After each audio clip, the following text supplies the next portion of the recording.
Afternoon, Austin. How you doing? Good, good. Good to see you. Good, yeah. I think I met you a couple of years ago at the company picnic. You guys came up and did a talk. Yeah, Uh, this was a hot topic during that time, actually. I had a yeah, lot of yeah, feedback. yep. It absolutely was. And I guess there's still some drivers out there that I guess there's a lot of misinformation and a lot of questions about it. So, Sure. um, just was really happy when they said you was willing to do this with me because I just really like to get some good solid information out there. Let's just kind of kick it off. So Okay. just going to the basics, like engine brake, Jake brake. Kind of what does it do? What's it for? How's it? Give me the basics of it.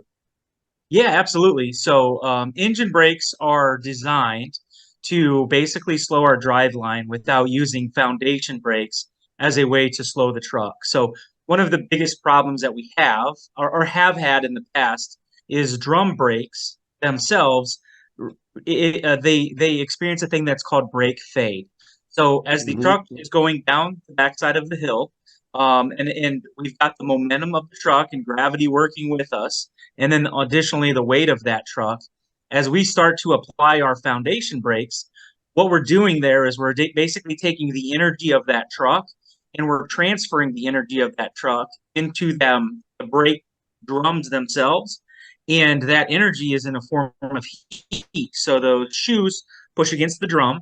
And as that scenario happens, the drum, as it starts to heat up, if it starts to expand, and Hmm. then if we use those foundation brakes too much, the brake effectiveness starts to go away because it's all about getting that heat and that energy away from the drum, but it can only do Yeah. it so quickly. So we had to come up with something, and when I say we, I'm talking all the way back into the early 1900s when they were developing heavy trucks and going down the Yeah. back of the hill. There was a gentleman that was working actually with Cummins. His name was Jacobs, and Jacobs was one of the gentlemen that experienced a runaway circumstance where the brakes faded. He was stepping on the foundation brakes. The truck was not slowing, and they decided they needed to come up with a concept to slow that vehicle down without, really utilizing the foundation brakes. So what they did is a super simple concept. Actually, you've got a piston that runs inside of an engine, and as that Hmm. piston goes up inside the engine, it compresses like an air compressor, compresses all that air. Yeah. And normally, what we would do is we would use that compressed air and we would inject diesel fuel, and we would basically create a power stroke, and we would utilize that in a jaking application. Instead of powering the cylinder, what we're doing is we're compressing all of that air and using all of that energy of that cylinder as it compresses and slows down the rotation of the engine. And then at the very last second, we open an exhaust valve and we just vent all of that compressed air, and you get a popping sound. It's an Yeah. example of what you hear. And it happens very quickly, and it fires off in sequence of the engine order. So what you'll hear is that brrr, or that Yeah. Yeah. that noise that you hear is the jaking noise. And all we're doing is just taking the engine itself and using it as a compressor. And then we're maintaining our drive line. So our drive line has to be attached to our engine. So our wheels and the drive line, the transmission, everything has to be connected. So when that engine slows down, it It slows the slows rotation of the tires down. slows And everything down. it slows everything down, and it's essentially like using your foundation brakes. We're slowing the rotation of the tire, but instead of doing it with brake shoes and linings, we're doing it with the engine, and we don't experience fade like you would in a Yeah. normal brake operation. Okay. Okay. So yeah, so now there's a hill descent mode, and I think that's where a lot of drivers are having trouble with the Jake Yes. brake. So what I was always told if you're coming to a hill and you're ready to descend the hill, prior to getting to the hill, you need to drop the Jake brake lever down one notch and then you set the cruise control. And then as it's going down the hill, you kind of hit the brake and Yeah. that kind of sets the speed. And now that's your hill descent. And now, what's the actual proper way to do it? And to keep the RPMs from getting out of control. Yeah. Great. Great. Great question. And to answer that question, I think it's important to understand the proper way by first explaining the improper way and what most of our Okay. drivers do. So I'm gonna rephrase your question a little bit to help me Okay. Okay. explain my answer. So when we have an automated transmission, a lot of our drivers say, "Oh, I know the truck does everything automated for me, and so I shouldn't have to really do anything with this truck." Mhm. And that is absolutely the wrong way to look at it. The That's truck is automated, but we rely on the driver to do what's necessary to control that vehicle at all times. The yes. truck is not the final decision. It's always the driver that's the final decision. And you have to give it good feedback to help that truck make the right decisions. So, Okay. what we normally experience is we've got a driver that sets their cruise control, as an example, at 65 miles an hour. So this truck is driving at 65 miles an hour on flat ground, and now we're going to start to ascend a hill. And as we start to ascend that hill, as we're climbing the hill, my cruise control is still set at 65 miles an hour. Mhm. As I continue to climb and I continue to go up that hill, my truck starts to lose road speed because the weight of the truck, gravity, all the factors that slow our truck down, we start to lose our RPM and we start to lose our road speed as we start to increase or climb that grade on certain grades based on our horsepower and other things, right? Yeah.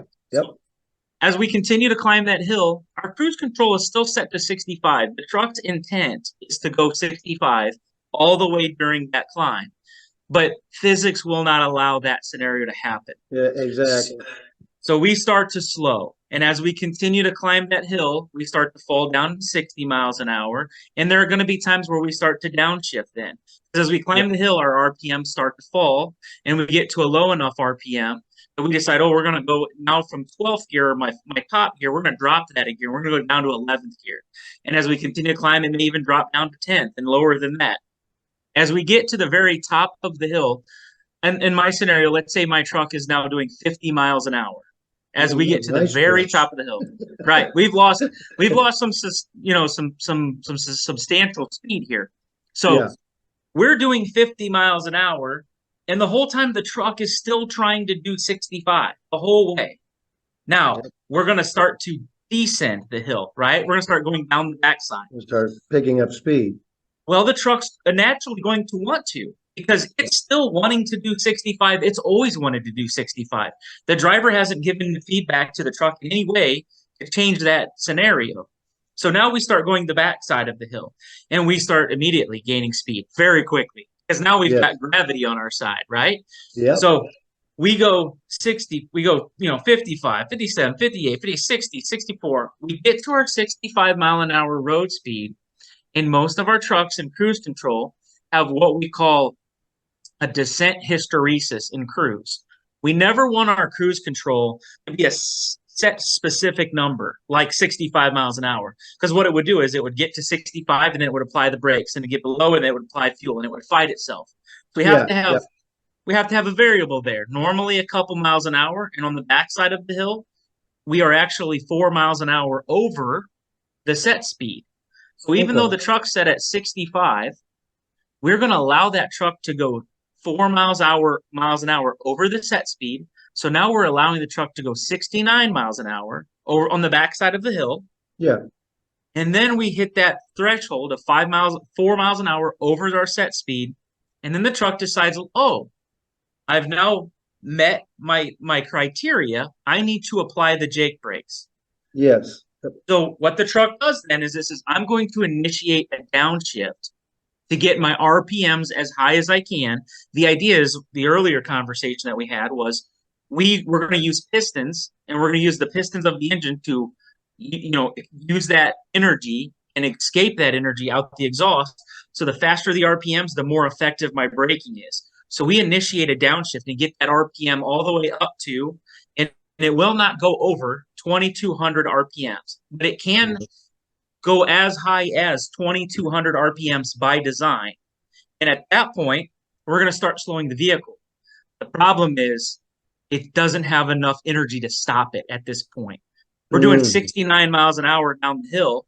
We do a downshift. The truck does this intentionally on its own.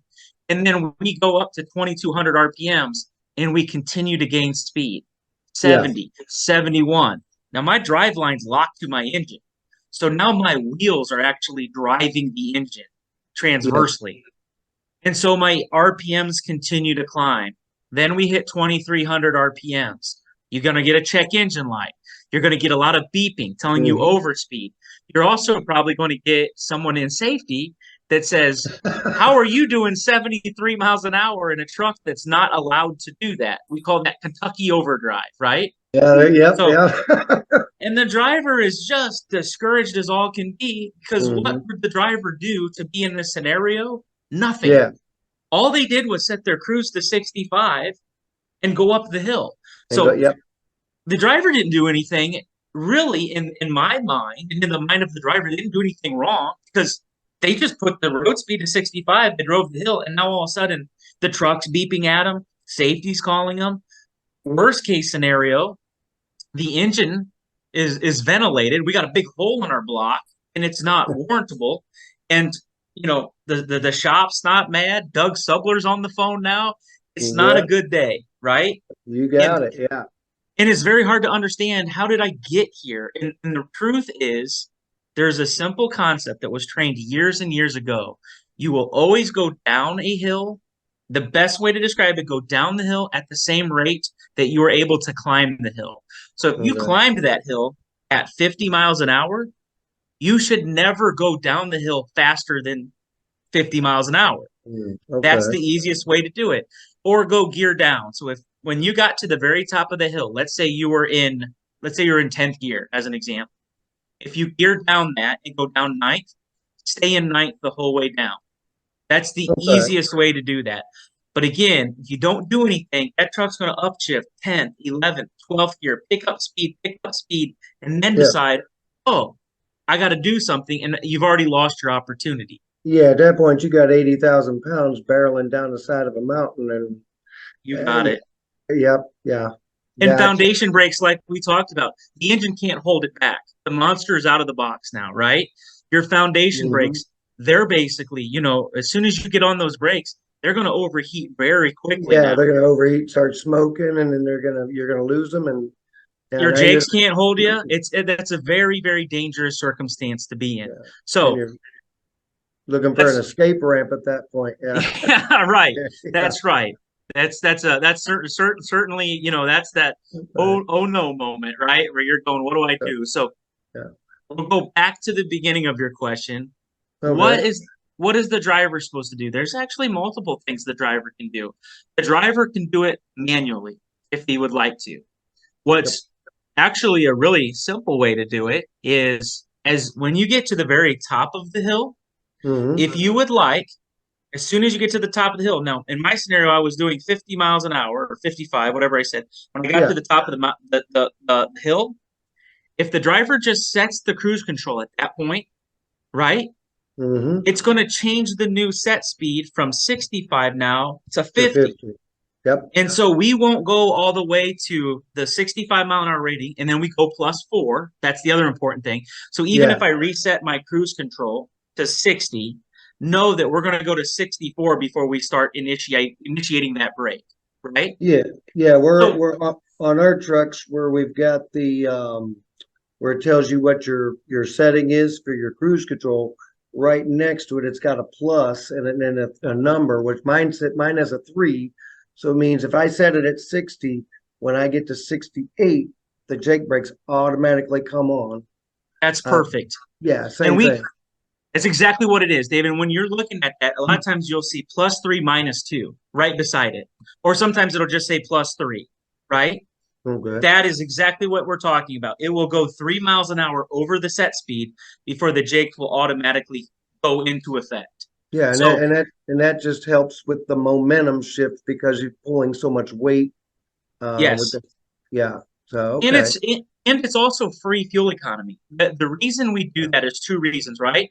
If I can get a little extra road speed and I don't need fuel to do that, that's great for the company. We can save some fuel. The end of the year, we can get better Yeah. bonuses, maybe a little nicer Christmas party, all of those things, right? So Yeah, that's the purpose. That's the idea there. So if we want to keep that, but we don't want that in a downward jaking circumstance. That's where it's really not beneficial. It works really nice on rolling hills. That's where it works good Yes, at. yes, yeah, But yep.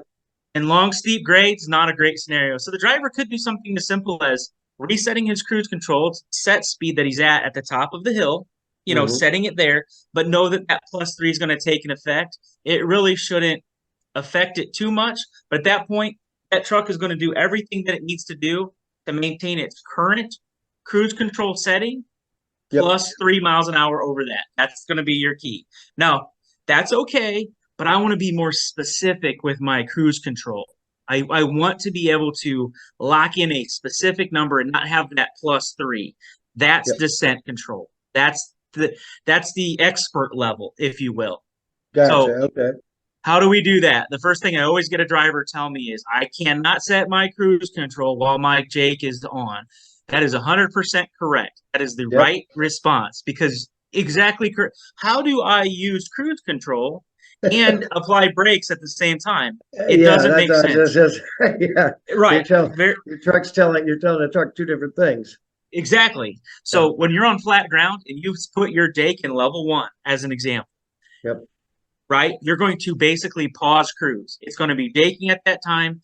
Cruise is going to be paused, and then as soon as you put that jake back into the off position on the shift selector, it's going to automatically resume your previous set speed.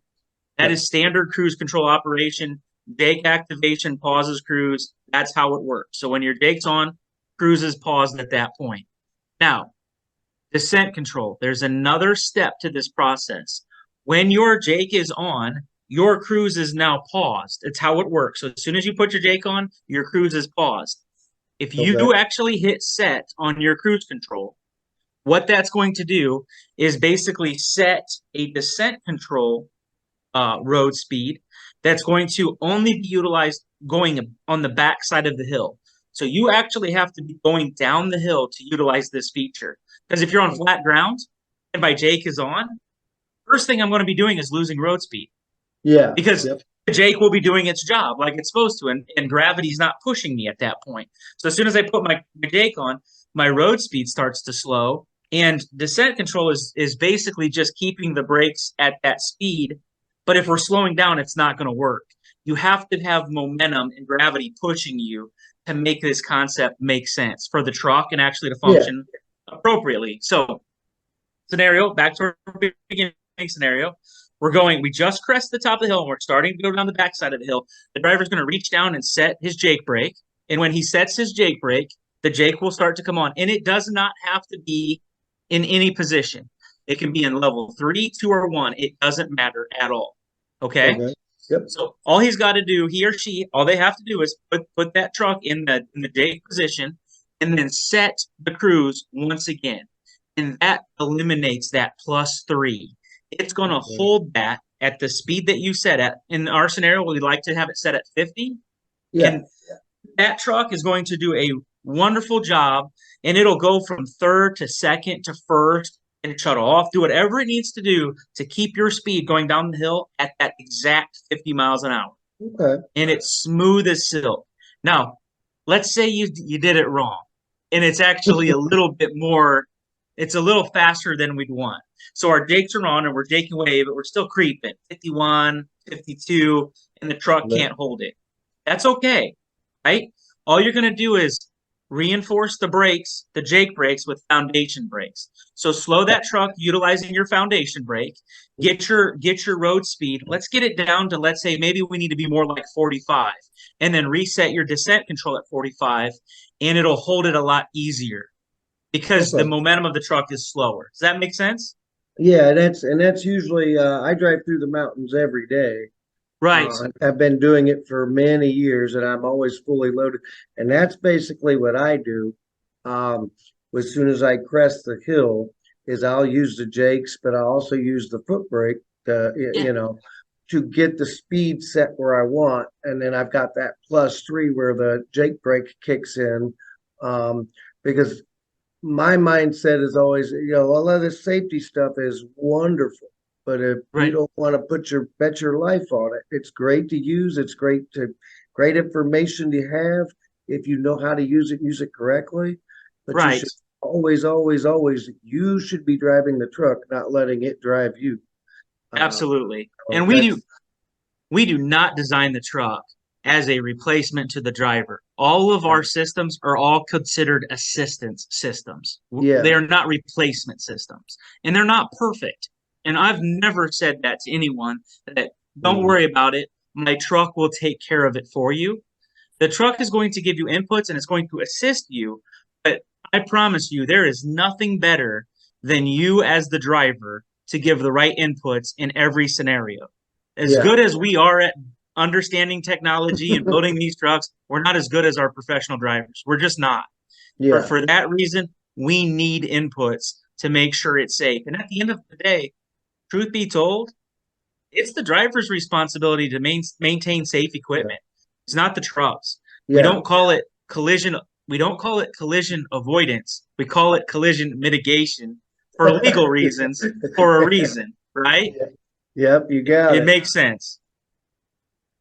Okay, so what are some of the you brought it up when we were kind of talking about it with some people knowing how to control the truck, others going, well, the truck does it for me. Yeah, it's what are some of the misconceptions of drivers have with the Jake brake? You know, and the Freightliners, like what are some of the things you've run into as far as like some of the misconceptions or some of the far out things that you know?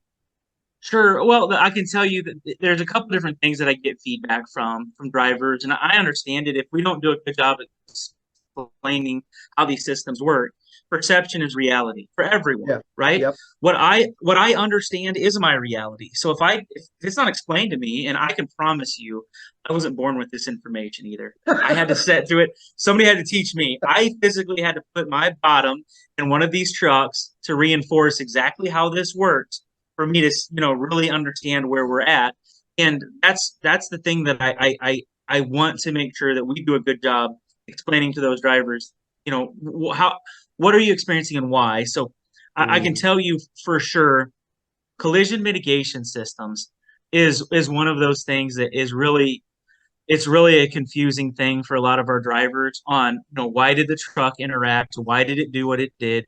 When we yeah. get Jake brake activation, was that because of a collision mitigation event, or was that because of what we call adaptive cruise control?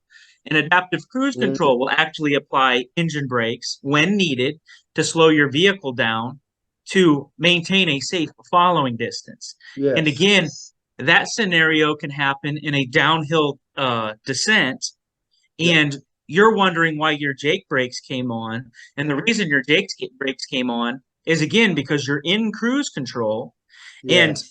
the vehicle in front of you may apply the brakes, and now your truck is going to apply engine brakes as needed, and that can also put you into an overspeed.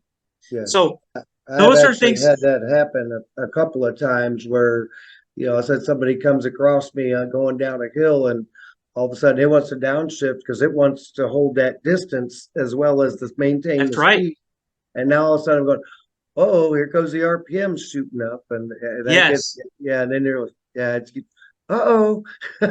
So, That's one of those where you can get pushed into an overspeed, even mhm. doing all the right things, because somebody jumped in front of your truck, and Yeah. now it initiated something that the actual driver in front of you initiated, right? Yeah. You've got no control over that guy. Yeah.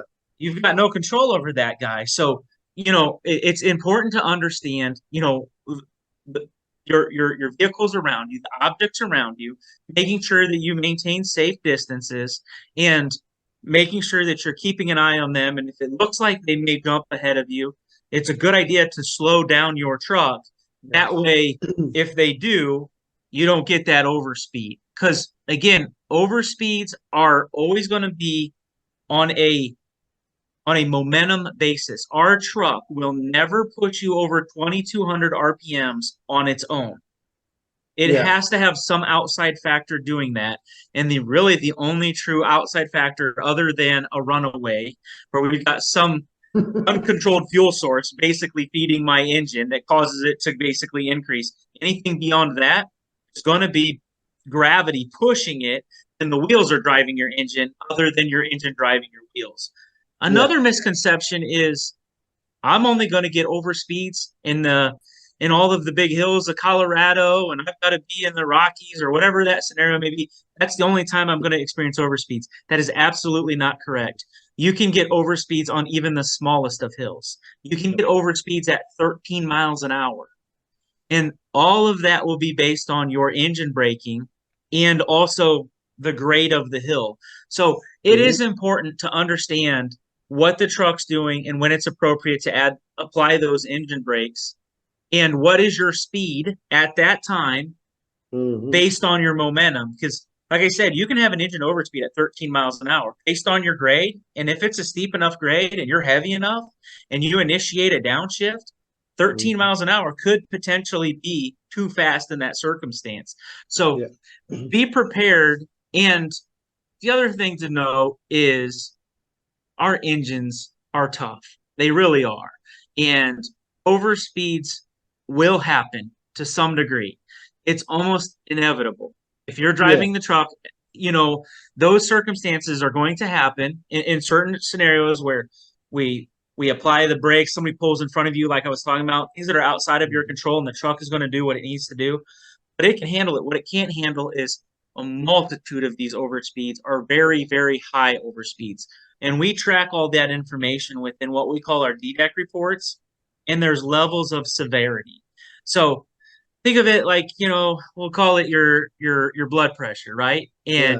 And if you have historically high blood pressure all the time, you're going to be in trouble. Yeah, you're But gonna have problems. you're going to have some problems, and you got to minimize that best you can and do whatever you need to do to minimize that. But every so often, if your blood pressure increases, it's not the end of the world.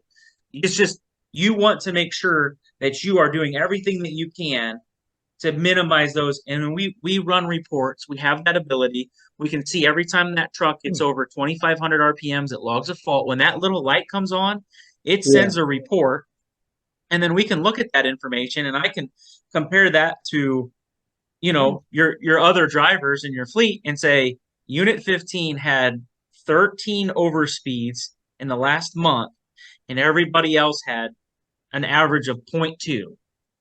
So in that scenario, we would easily be able to identify. And then a lot of times when we're in those circumstances, when I talk to any of my drivers, they it's training. They're as frustrated as Stoops and as Continental. Yeah. Yeah. All Yeah. it's they're not doing it intentionally, and that's where driver training is important. So I But will tie into that piece, and I'll tie that into another response. I always recommend what we call the Freightliner Smart Source app. So if you utilize an Android or an Apple phone, whether it be the iStore or Google Play, whatever you may have, you can mhm. download Freightliner Smart Source, and we've got an app that you download, and you can basically type in the last six of your VIN. Your VIN, the easiest place to find your VIN is on the driver's side door jamb. You're going to take the last six of the VIN, you're going to put it into that Smart Source app, Oh, Freightliner Smart Source, and then what it will do is it will give you short videos. They're not long, a minute and a half, 2 minute videos, and they actually will show you how to utilize descent control, what it looks like yeah. on the dash. How do I navigate that? We haven't talked about this, but what is creep mode and how does creep mode work? What is Detroit assurance and collision mitigation and roll stability? And how do I check the engine oil? We have videos that the drivers can watch and actually see that video, and Mhm. it's only going to be specific to your truck. So we're not going to show you videos on something that you may not have, right? That's why Yeah. we utilize the last six of the VIN. And it has everything to do with interior features. How do I turn on sleeper lights? The driver's manual's in there also, an electronic version of the driver's manual. All of this information that I'm sharing with you is all in that Smart Source app. Uh, If the I, driver doesn't have access to that, another one that's really good is Freightliner.com. All they got to do is go to Freightliner.com. About halfway down the page, you will find driver training material, and it's basically the same as the app that's available for your smartphone. I highly recommend the drivers watch those videos and take a look at that for driver training. okay, maybe we can put a link on there for people to do that. Because I know when I first got my newest truck, they gave me a list of videos they wanted me to watch, and it was those videos, and they were, a lot of them were commonsensical from driving for years. I knew what it was already, but some of the stuff like the downhill descent and creep mode, things like that, yeah, those were very helpful. Yeah, So yeah, absolutely. so yeah, we should put a link on there, so that drivers, when they watch this, they can maybe go right to it. So, um, let's wrap it up by um, let's talk about RPMs. Doug asked me to ask you about RPMs. Like, okay, 2100 RPMs, I'm beautiful. What happens if I hit 23 RPMs? So what we get is what we call valve float. So the when we get into 2300 RPMs or higher, and 2200 RPMs is the maximum that our truck will ever do on its own. Yeah, And that's up there. That's up against the red. So don't be alarmed if you ever see the truck bounce up to 2200 RPMs. That's okay. But 2300 RPMs and beyond, that's when it's actually 2500 RPMs. We're going to start initiating our fault codes. And then as we keep going up, our severity of the fault increases.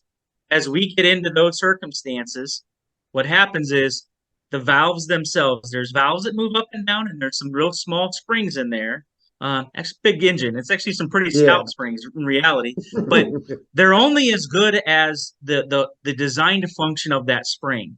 So the faster the RPMs go, the quicker the springs start to go up and down, and then we experience what we call valve floating. And we can release that spring, but by the time we release it, we're pushing it down, and the valve actually cannot reseat. And then what happens is there's this thing called a piston, and it gets to meet its good friend, the valve, and it's never actually got to meet yeah. that valve. And when that happens, Bad we things can happen. we can see through the engine. And Yeah, these yeah, engines are not cheap. And that is the real concern here. And the reason we allow the engines, and I get that, why do you allow the engines to run that overspeed? Well, it's a safety issue. If I've got to pick between an engine in my driver's life, I'd rather blow my engine up and yes, continue to brake when needed than say, oh no, this engine is more important. So I'm going to yeah, put it in neutral while you're going down the back of the hill to not blow up this engine. We will not do that. So yeah, for that reason, we will allow the engine to basically eat itself. And that's why it's very important to know RPMs is all the factor here. You do not want to be above 2200 RPMs. That's the no-go zone. And what's nice too is there's on your RPM gauge, you can hmm see that there's a nice red indicator yeah. there. It helps you, and then you'll see it too because check engine lights are going to go off. It's going to start beeping. And That's the first thing I want you to do in that circumstance, get on that service brake and slow that vehicle down. You yeah. need to use foundation brakes at that point. Yeah, yeah. At that point, you've got nothing else left. So, all Yeah, right. Well, well, Austin, this has been great. It's been great information, and I hope I want to thank you very much for taking your time to do this with us, and hopefully this will help out many long-term and brand new drivers have a better understanding of some of these systems. And I will definitely push to have a look at those videos. Uh, yeah, that's huge because I didn't even think about that because I've had my truck for quite a few years now. But yeah, when I first got it, they had me go through and watch a bunch of those videos, and sure. you know, seems like forever ago. And yeah, you bringing it up, it's like, you know what? Yeah, It's yeah, always good, and it's always good to re-educate yourself too, especially, yeah, they say this, it's not easy. These trucks are not easy anymore. And no, yeah, I want to rephrase, it never was easy. And we try to simplify, and just like all technologies, sometimes when you feel like you close a door, there's two more behind that it's door. just, yep, And yep, it just it's complicated. So yeah, definitely take the time to watch the video, and I want to take a second too to thank all the drivers out there. We appreciate the heck out of them. Without drivers, we know what would be the result of that. I think last thing I heard, I think we have about 12 hours before we would start seeing the effects if all the drivers stop biking. So we over at Stoops appreciate everything that you guys do, and yeah, we can't thank you enough. And at any time, please reach out to us if we we'd be more than happy to do more of these. I love the opportunity to do the driver training meetings, or an event, whatever there is. I have no problems taking it on the chin from some drivers. It's the least I can do. Yeah. So yeah, I appreciate everything that you do also. All right. Well, thank you very much for your time. Thanks for your kind words and information. And we'll talk to you soon in the future. All right, be safe All out right. there. All right. Thanks, Austin. Thank you. Take care. Thanks. All right. Bye bye.